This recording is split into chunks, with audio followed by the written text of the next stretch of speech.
I had an unpleasant childhood, and and uh,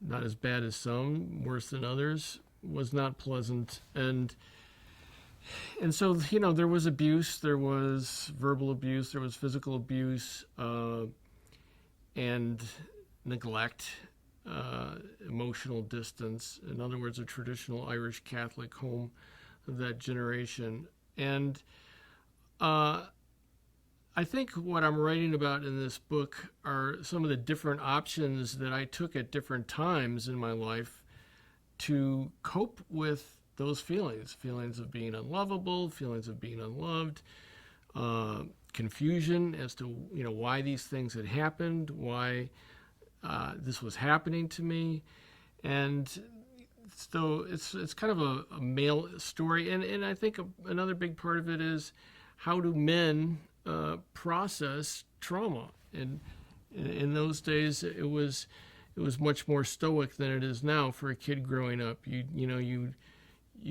Somebody hit you or picked on you, you hit them back, you didn't tell, you had to be tough. You didn't complain, you didn't cry, you didn't rat on someone, and so if someone treated you badly, you were expected to take matters into your own hands and do something about it. In the book, the character of Martin reflects a complete shutdown in response to these things.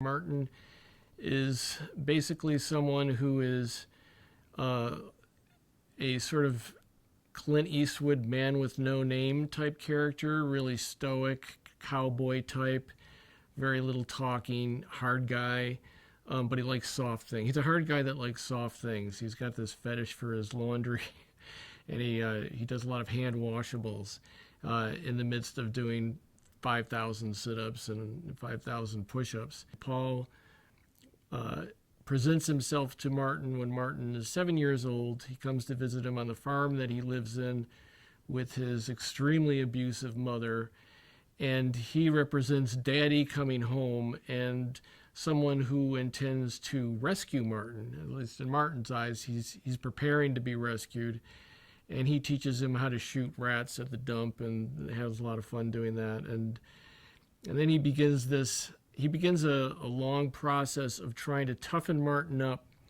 inure him to any pain, whether it's emotional pain or physical pain, by basically sticking him with needles until he can no longer cry, no longer care about it, no longer feel. So he has this sort of torture training to some extent. It never gets extreme in any sense as he's a child. It's really kind of just being able to feel a sharp prick and not feel it anymore. And at the same time, he's teaching him how to not feel any emotions, to not feel all the pain that he feels about his abusive mother, the affection that he feels for his aunt, who's the sole source of comfort in his life. But things go awfully bad. William is the narrator of the story, and we don't know much about him in the beginning other than the fact that he seems to have a chip on his shoulder, and he seems to be involved in the other characters of the book, and he seems to be very, very upset that Martin and Rose have gotten together. So we know that he knows Rose and has a crush on her. What you learn in the course of it is that William has some very upsetting, disturbing obsessions. He collects serial killer memorabilia, not like a painting of a clown by John Wayne Gacy, but he actually, as he puts it, I collect the things that they collected. So he has this hidden secret where he collects the trophies of serial killers and keeps them hidden away. And his story, as Martin's, is a tale of redemption, of him trying to be rescued with love. William is a story of corruption, where he grows darker and darker under Paul's influence. He's really into the occult. He is a tarot card reader.